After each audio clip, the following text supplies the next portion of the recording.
Magandang araw mga kaibigan, panibagong topic tayo for today's video pero bago yan mag-subscribe ka na at mag-follow para updated ka kapag may panibago tayong upload dito. Yung sagot sa Romualdez Rice issue, sabi ni Speaker, I did not sanction that. Ang aming intensyon ay magbigay ng bigas sa mga mahihirap. Aayusin natin ang problemang iyon. Also, National Food Authority, Officer in Charge, Administrator Sir Larry Lacson. Before we open the floor for questions, we will allow our distinguished guests, led by the Speaker, to give their opening remarks. Speaker, you have the floor. Magandang umaga po sa inyo lahat at ay nagkalak po ako kaya nandito tayo at may magandang balita tayo. Kasama po natin dito sa kanan ko ang ating Chairman ng Appropriations, ako Bicol, Representative Congressman Saldico. Ang Chairman natin ng Committee on Agriculture, si Chairman Mark Enverga, na tiga-probinsya ng Quezon. Of course, our Deputy Majority Leader dito sa Communications, dito sa House, si Congressman Erwin Tulfo of YAC-CIS.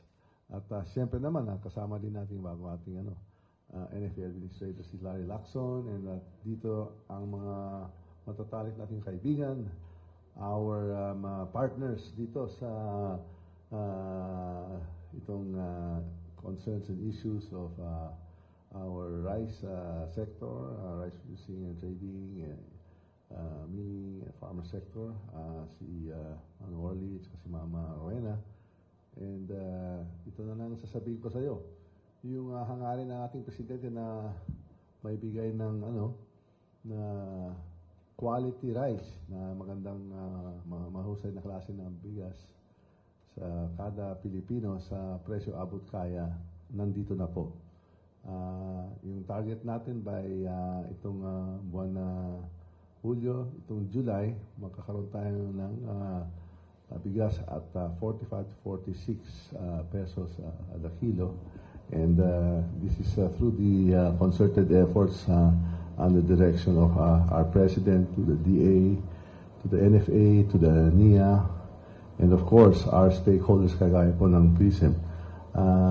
Tinututukan natin po sa Kongreso itong initiative and hindi itong katapusan. Yung direction po ay ipababa sa presyong abot kaya ng lahat ng quality rice na abot kaya ng presyo ng lahat ng Pilipino. Kaya nagagala po ako, natutuwa po ako, masaya po ako dito.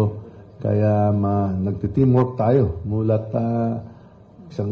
higit na isang taon yata nagkikita at nag-meeting tayo at lumabas na yung EO na yung pagbaba ng tariffs from 35 to 15%. So, our friends dito, mga kaibigan sa PRISM, ay committed na i-pass on yung savings sa kaya napapasalamat tayo sa PRISM at sa mga kaibigan kagaya ni Mano Orly at kay Ma'am Rowena. Maraming salamat po. Thank you, Speaker. To PRISM officials, they have opening remarks, sir. Ma'am. Magandang umaga po sa ating lahat. Maraming salamat po, Mr. Speaker, sa pag-imbita sa amin dito upang makatulong din po sa ating mamamayan, yung objective po na mapababa yung presyo ng bigas. Sa anuman pong pag-uusap ay ma-achieve po natin to at ito po yung goal natin na maipahatid sa ating mga kababayan din po together with our rice stakeholders na binubuo po ng iba't ibang sektor ng industriya, magmula sa ating mga seed growers, farmers, rice millers, traders, wholesalers, importers, and retailers and consumers, ay ma-achieve po natin yung objective kaisa ng ating gobyerno. Andito po ang PRISM upang makipagtulungan sa ating buong pamahalaan. Maraming salamat po.